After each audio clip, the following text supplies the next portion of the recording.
Bonjour à tous, nous revoilà pour une nouvelle vidéo et on s'est dit que pour rentrer de vacances, on allait vous faire un petit achat manga. Vous avez remarqué ma voix, c'est pas terrible, donc je vais essayer d'aller assez vite.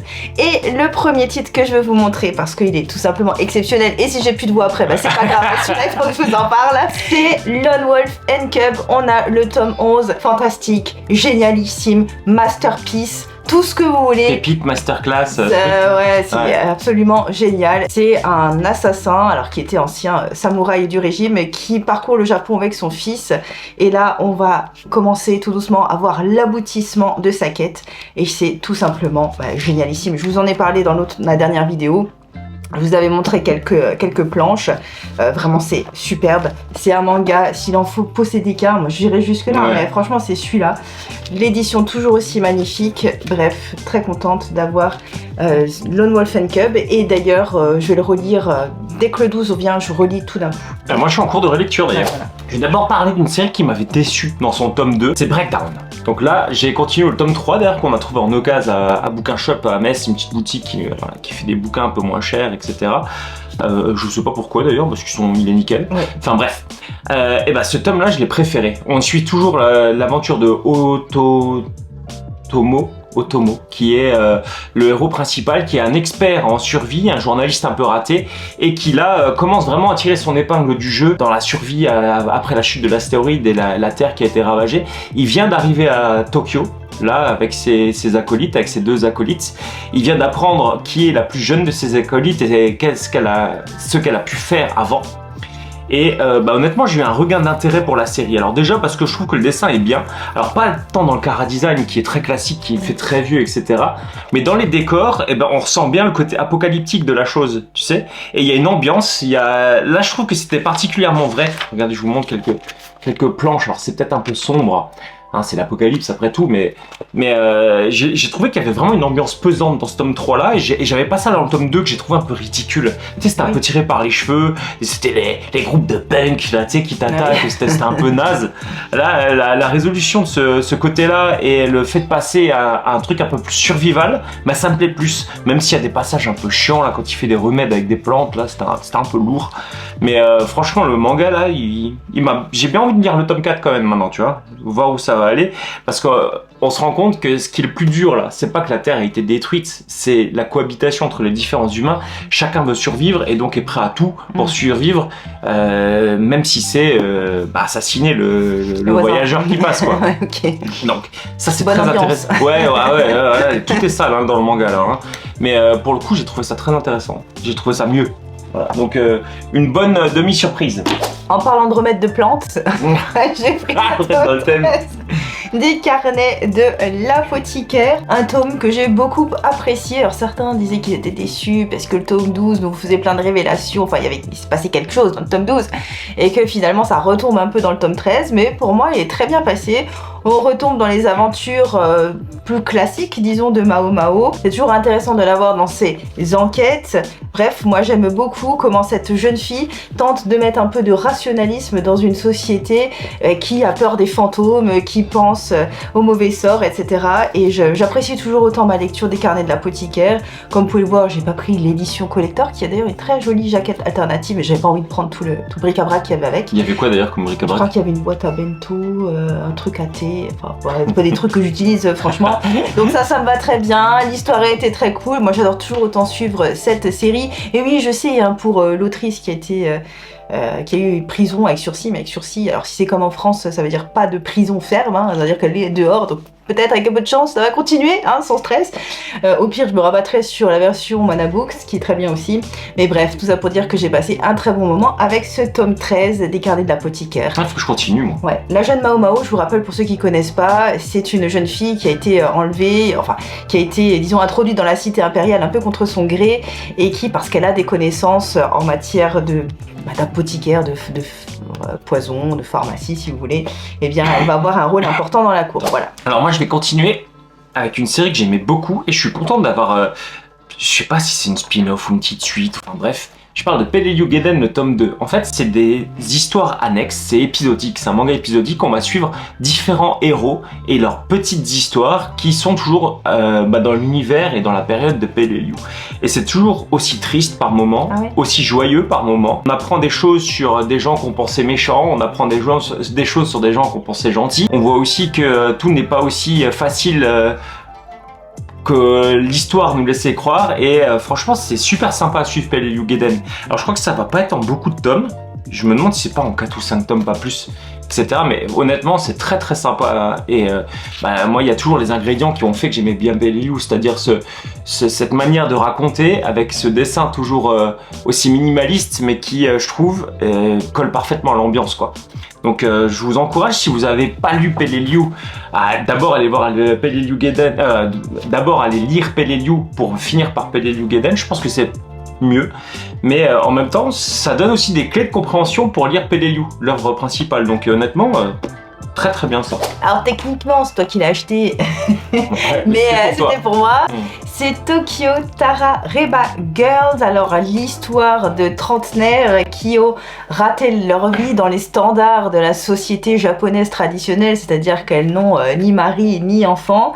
Alors elles ont une carrière, mais en gros, on le voit qu'elles ne sont pas très heureuses de leur situation, puisqu'elles passent leur soirée clairement à se bourrer la gueule au bar, hein, et à essayer de trouver des solutions, hein, justement pour remédier à leur situation qu'elles estiment un peu catastrophique. Alors évidemment, elles vont toutes rencontrer des hommes, des personnes qui vont peut-être changer leur destin ou pas, relation foireuse ou pas, je vous laisserai découvrir.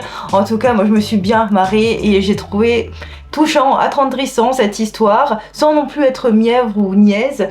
Et bref, c'est la vie quotidienne de tous les jours. Bref, on se retrouve en fait dans ces personnages. On a tous eu des pensées un peu comme ça, et j'ai beaucoup apprécié suivre cette histoire.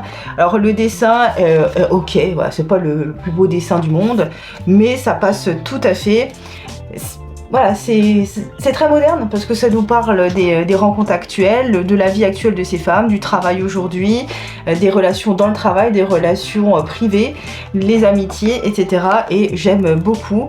Juste la petite chose qui m'a chagrinée, je vous en ai aussi parlé dans le vlog, c'est que à un moment donné, elle a des petites alus, elle voit en fait de la bouffe lui parler en yaka faucon, et moi ça me gonfle un peu parce que c'est extrêmement répétitif et je trouve que c'est un petit peu lourd et ça alourdit un peu l'ensemble. C'est pas nécessaire, mais mis à part ce petit truc chiant, voilà, je trouve que c'est plutôt sympa à suivre, et donc je vais continuer avec grand plaisir. Je suis contente d'avoir découvert ce titre. Ah bah ça c'est bien. J'ai continué une série que moi j'adore, d'une autrice que j'adore, de Kyo Hayashida, c'est le tome 7 de Day Dark, et là on va toujours suivre l'histoire de nos 4 fléaux là, qui il arrive que des embrouilles, il y a que de la bagarre et tout, mais ce qui est trop bien, c'est justement cette équipe là. Nos 4 fléaux, ils sont géniaux. Le personnage principal et ses acolytes, c'est vraiment une équipe de... Alors, ils sont à la fois badass, mais ils sont à la fois bêtes comme leurs pieds, et c'est ça qui est trop cool. En fait, on a l'impression de suivre un peu une équipe de pieds nickelés, mais qui casse des gueules, quoi. Et ça, je trouve ça génial. Le tout sous le couvert d'un dessin qui ne surprendra pas ceux qui apprécient Doro et Doro, que moi je trouve très très bon. C'est toujours aussi détaillé, c'est toujours aussi fin, et en même temps c'est très énergique, c'est très dynamique. Ça, honnêtement, il y a rien qui est statique, tu sais, c'est un manga de mouvement, quoi. Et moi je trouve que Kyo Hayashida, là, elle crée un univers. Moi j'ai envie, à chaque fois que je lis un tome de Day Dark, j'ai envie de lire le suivant, quoi. Tu vois, il y a vraiment un univers qui s'installe. Au début, ça pouvait paraître un peu lent, mais là, le rythme s'accélère, et il s'accélère vraiment beaucoup, quoi. On passe vraiment à un niveau supérieur, et je trouve ça génial. Alors, bien sûr, mon petit tome, comme d'habitude, de The Fable. Alors, ici, dans ce tome-là, on va un peu plus dans les zones sombres, hein. C'est-à-dire que là, on suit davantage l'espèce de sorte de groupe de Yakuza, hein, qui prépare un sale coup, on le sent bien arriver. Mais on voit que notre héros principal, qui normalement devrait être à l'ombre, puisque c'est un tueur en série qui est en vacances pendant un an, va devoir quand même faire quelque chose. Ça m'a fait penser un peu à Coup de Joule implacable, tu sais, un petit côté comme ça un peu sombre. On voit des types pas très nets faire des choses pas très nettes, choses même un petit peu dégueu quand même dans ce tome là, et dans le suivant aussi, précédent aussi, pardon. Mais bref, toujours aussi bien, j'aime toujours autant, et je voulais prendre le tome 11, c'était quand, hier ou avant-hier, et évidemment il l'avait pas. Et elle était fâchée dans la librairie, elle dit oh, ils ont pas le tome 11. J'ai demandé, elle dit ah, je comprends pas, il est noté comme on l'a. Alors il a dû le chourer, j'en sais rien. Et moi j'étais dingue parce que je voulais l'acheter. Et après elle voulait le tome 5 de Katsu, non 6. Non, c'est tome 5 de 6 de Katsu. Et il l'avait dans la librairie, mais il était déchiré. Voilà, donc je l'ai pas pris. Je me suis dit quand même, ça a son prix. Je veux qu'il soit quand même à peu près nickel. Donc j'ai pas pu avoir mon Katsu tome 6, j'ai pas pu avoir mon Fable tome 11, mais ça ne serait tardé. Alors ensuite, une série que j'ai lue en vacances d'ailleurs, tranquillement dans un bar grec. Normal. Je me suis lancé dans Master Keaton, donc une série de Naoki Urasawa, de Kazushika et de Nagasaki qui sont ses co-auteurs pour cette série-là. Et j'ai été terriblement pris par cette histoire. Alors l'histoire, qu'est-ce que c'est? On va suivre l'histoire de ce personnage-là, donc Monsieur Keaton, qui est issu d'une famille anglo-japonaise. Donc sa mère est japonaise, je crois, et son père est anglais ou l'inverse, peu importe. Non, l'inverse d'ailleurs, c'est son père qui est japonais, sa mère qui est anglaise. Lui est un archéologue qui donne des cours dans une université un peu sous-cotée et quoi, mais qui a un passé assez riche d'instructeur dans les SAS, tu sais, les forces spéciales anglaises, l'équivalent un peu de... Je connais rien, alors je pourrais t'aider là. Les forces spéciales anglaises. Et il s'avère que du coup, cette compétence-là, il l'exprime maintenant dans son métier actuel, donc de prof dans une université de seconde zone. Mais il est également expert pour des assurances, tu sais, enquêteur pour les assurances. C'est-à-dire qu'il est missionné pour différentes missions auprès de compagnies d'assurance pour voir si c'est un crime, si c'est un truc, s'ils doivent bien verser l'argent, ouais. Donc on se retrouve avec un manga épisodique, où chaque chapitre est un peu une enquête qui lui est confiée, mais ce mec il est tellement badass quoi, il a un espèce de physique classique, tu sais, de prof de fac, mais il est trop fort. Il est trop fort en enquête, il relève le moindre détail, il est trop fort en bagarre parce que ce métier-là fait qu'il rencontre des gens et qu'il côtoie des gens plutôt dangereux. Voilà, il lui arrive plein d'aventures, vraiment de trucs violents quoi. Mais il a ce flegme, tu vois, il est très calme, toujours posé, pas énervé, et il casse les gueules à tout le monde quoi. C'est incroyable. Et, il y a quand même un petit fil rouge que j'ai pu déceler là sur ces 2 premiers tomes, c'est qu'on suit toujours à travers les rencontres qu'il peut faire ou les anciennes rencontres qui revoient des gens qui revoient des anciens potes de fac, etc. On en apprend plus sur lui, sur sa famille.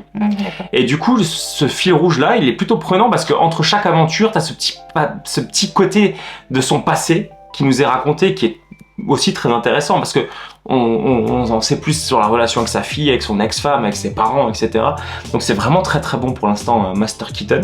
C'est une série que je vais continuer, c'est sûr, parce que j'ai été pris, j'ai lu les 2 tomes d'un coup là, et c'est dommage que j'ai pas la suite. Voilà, c'est vraiment dommage. Alors toujours en parlant d'enquête, moi j'ai pris le tome 2 de My Dear Detective. J'avais beaucoup apprécié le tome 1. On se situe dans un Japon des années 20.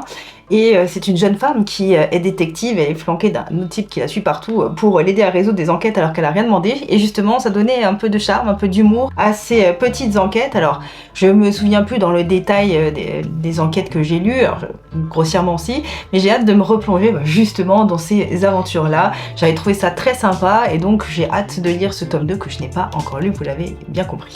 Alors tiens, moi je vais rester avec Nagasaki et Urasawa parce que j'ai eu la chance, j'ai acheté la fin de Billy Bat et j'ai eu la chance de lire ce manga parce que je l'ai trouvé excellent. J'ai trouvé excellent parce que c'est ce qu'on attend quand on lit un manga un peu de Urasawa, tu vois, c'est très... Il se passe toujours quelque chose, il y a toujours de l'action, il n'y a pas de temps mort, c'est chapitre sur chapitre, des fois on prend des directions complètement différentes, on est transporté ne serait-ce que dans le temps, des fois on fait des sauts dans le temps ou des retours en arrière qui sont incroyables, on passe d'un continent à un autre, enfin tout va très vite dans ce genre de récit.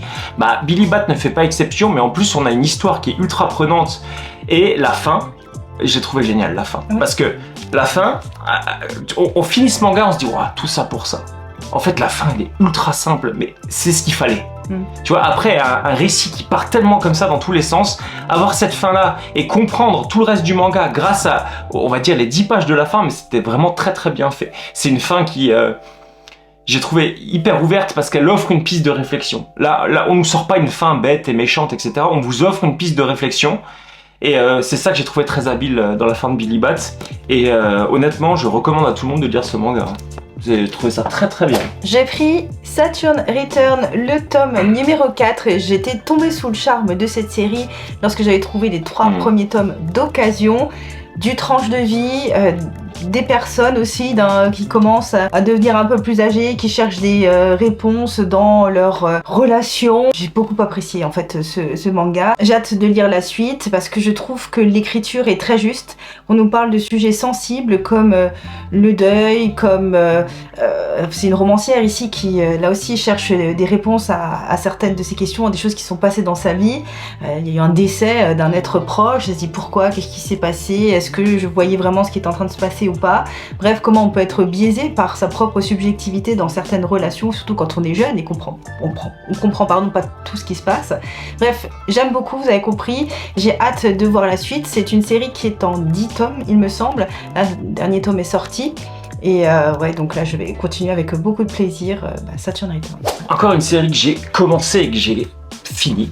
Ouais, j'ai acheté ça. Ouais, ça, je vais le dire juste après. Ouais, c'était vite fait. Le rêve de mon père de Taiyo Matsumoto aux éditions Kana, qui est un manga en 3 tomes, en 3 volumes, que j'ai trouvé absolument magnifique. Alors je vais pas m'étendre plus que ça dans cette vidéo sur le rêve de mon père parce que j'aimerais bien en parler plus en détail dans une seconde vidéo, mais pour vous donner un peu le synopsis du manga, c'est un jeune garçon, Shigeo, qui est très studieux, qui est un jeune garçon qui réussit à l'école, qui est apprécié par ses professeurs, même s'il est parfois un peu arrogant, un peu, tu sais, voilà, tout lui réussit. Il va être envoyé par sa mère chez son père, qu'il ne connaît pas, son père qui est parti, qui a abandonné un peu sa mère et lui quand il était jeune pour suivre son rêve qui est de devenir une vedette du baseball. Voilà. Et donc on va suivre la vie de ce garçon qui va apprendre à découvrir son père qui est très nonchalant, qui est très insouciant, qui vit vraiment exclusivement à travers son rêve de faire du baseball, malgré le fait qu'il ait la trentaine déjà passée. Et il y a une espèce de relation qui va naître entre les deux qui est à la fois malsaine mais à la fois belle à suivre. Et je trouve que c'est très très bien mis en lumière par Matsumoto et on en reparlera très bientôt parce que c'est, je pense, mon coup de cœur des vacances. Vraiment, le rêve de mon père, c'est excellent. C'est excellent. Et je remercie d'ailleurs Daniel qui m'avait conseillé de le lire. J'ai bien fait de suivre ton conseil. Et pour mon dernier achat, une trouvaille d'occasion aussi là qu'on a fait quand on était de sortie cette semaine, j'ai pris le tome 1 et 2 de Space Brothers. Alors j'en ai entendu beaucoup de bien de ce titre, qu'il s'agisse de Mangakam, qu'il s'agisse du monde de Tada. Et je me suis dit, bah tiens, ils sont là, ils sont en occasion, je les ai payés 5 €. J'ai demandé à Adrien de vérifier s'il n'y avait pas une offre acheter un offert avant quand même de les prendre. Je me suis dit, on sait jamais, pas que je me fasse encore avoir. En tout cas, dans la librairie, il n'y en avait pas. Et donc, en tout cas, je les ai pris et je les ai lus dans la foulée.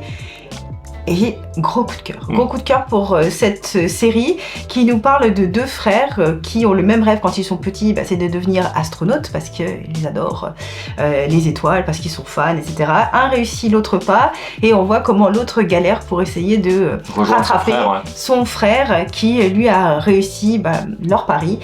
Et c'est du tranche de vie qui vous parle en même temps de l'astronomie, des astronautes, de leur entraînement. Et bon, je pense que comme beaucoup d'enfants, moi j'ai aussi, j'ai regardé les étoiles avec passion, en me disant que peut-être un jour aussi je les étudierais. J'ai eu ma période planète quand j'étais ado. Et puis en plus en ce moment c'est le mois d'août, donc je conseille d'ouvrir la fenêtre si vous êtes réveillé tard pour un peu admirer les étoiles. Et je trouve que c'était le parfait moment pour découvrir tout ça. Et bref, je suis à fond dedans et j'ai qu'une seule envie, c'est d'acheter la suite en vrai. Ouais. Moi, ce que j'ai bien aimé, c'est que c'était très juste. Ça, on fait pas des caisses. Non. Tu sais, on sent que, ok, ils ont un but, mais c'est pas non plus shonen. Tu vois, c'est pas surentraînement. Non, ça peut se passer comme ça dans la vraie vie. Et honnêtement, pour ceux qui ont écouté pas mal de choses sur Thomas Pesquet, ce qu'a dit Thomas Pesquet à travers ses différentes interviews, ou si vous avez lu son livre, il y a des choses que vous allez revoir dans ce manga-là. Donc on voit que c'est crédible, quoi, tu vois. Et je trouve ça super, ouais. Alors, j'ai lu que le tome 1, mais j'ai trouvé ça magnifique, le tome 1 déjà. Space Brothers. Alors, maintenant en parlant quelque chose qui est moins magnifique, qui ne se passe non pas dans les étoiles, mais plutôt sous terre, j'ai continué Made in Abyss. Alors, c'est l'histoire de nos caverniers qui sont toujours dans l'exploration des abysses et à qui il arrive plein de problèmes. Mais en fait, c'est un manga. J'ai l'impression qu'il se passe jamais un truc joyeux, ou quand il y a un truc joyeux, il y a vraiment forcément une embrouille qui se passe juste derrière, et l'embrouille c'est jamais, tu sais, je me cogne l'orteil sur le coin d'une table, quoi. C'est toujours un truc ultra grave, où tu mets ta vie en péril, où il t'arrive quelque chose, où je comprends pas comment ils sont encore vivants après le tome 4, quoi. et bon, mais honnêtement, c'est une série qui est très très dark, qui est très très dure à dire, malgré un fait qu'il y ait un dessin qui soit les personnages, le chara design, il est un peu kawaii. Tu vois, il est... D'ailleurs, attends, faut que je fasse gaffe à ce que... Pas montrer les choses trop... Voilà. Voilà, il est un peu kawaii, il est un peu rigolo, etc. Mais ce qui se passe dans le manga, c'est parfois très très dur à lire, hein, parce qu'on y voit des corps qui se démembrent ou des choses comme ça. Alors il y a des passages qui sont très sympas, où par exemple ils vont faire la bouffe ensemble, tu sais. Alors il y a ce petit côté un peu slice of life et tout, mais derrière, quand c'est des phases d'action et qu'il se passe quelque chose, c'est des gros monstres qui vous attaquent et c'est pas Jojo. Mais honnêtement, c'est très très prenant. C'est passionnant comme manga, j'aime beaucoup. Là, je sais que j'ai le tome 5 et 6 qui m'attendent, je vais aller les lire. Je crois que c'est la prochaine chose que je vais lire. Ah, t'as fait? Alors, je suis toujours en train de continuer un manga qu'on m'avait beaucoup recommandé et je remercie encore Manga Badass de m'avoir persuadé à lire Eden, qui est un récit de science-fiction où on va suivre en fait deux enfants qui vont être pris dans une guerre entre deux organisations. J'en dis pas plus parce que, en fait, ce qui est cool dans ce manga-là, c'est que s'il y a ce côté SF, mais je trouve que c'est très justement dosé, c'est-à-dire que c'est pas un univers qui est complètement pas crédible, tu sais. Alors oui, il y a parfois des engins un peu spéciaux, il y a des robots, des choses comme ça, mais c'est pas hyper prenant, et tout ce qui est intéressant, et le plus intéressant pour l'instant dans les 3 premiers tomes que j'ai lus, c'est les personnages. Chacun a une personnalité, a une histoire qui est vraiment très bien détaillée, sans faire, tu sais, des chapitres complets sur l'histoire des personnages. Tout au long des tomes, on en apprend par petites brides sur chaque personnage, et je trouve ça excellent. C'est-à-dire que c'est très très fluide dans la narration, c'est très très fluide dans le récit, c'est très très beau dans le dessin, et ça, pour moi, c'est un excellent manga pour le moment, hein. Vraiment, il n'y a rien qui va pas. Je trouve que tout est correctement dosé. Quand il y a de l'action, c'est bien, ça en fait jamais des caisses. Quand il y a des bagarres, c'est bien. Quand il y a des phases un peu plus d'introspection ou des phases où ils vont expliquer des choses, et ben c'est toujours bien fait, c'est jamais long, il n'y a jamais de longueur. Excellent Eden, et d'ailleurs j'ai commandé déjà le 4, 5, 6. D'accord. Parce que je veux vraiment avancer dans le bouquin, et c'est la prochaine série que j'ai envie de terminer. Voilà, Eden. Et je vous incite vraiment à le lire. C'est pas un manga qui est tout jeune, hein, il n'est pas sorti là récemment. Ouais, ça se voit pour le dessin. Ouais, mais par contre, je pense que dans la lecture ça peut plaire vraiment à beaucoup de gens, quoi. Donc si vous n'avez pas encore lu Eden, 2000. Ouais, bah allez-y, parce que c'est très très beau. Voilà, donc merci d'avoir suivi la vidéo, et puis merci à tous ceux qui s'abonnent, ça nous fait très plaisir Même de pendant voir. qu'on n'était pas là. C'est ce que j'allais dire. Ça c'est cool. Merci à tous, et puis on se retrouve très vite pour une prochaine vidéo. Salut!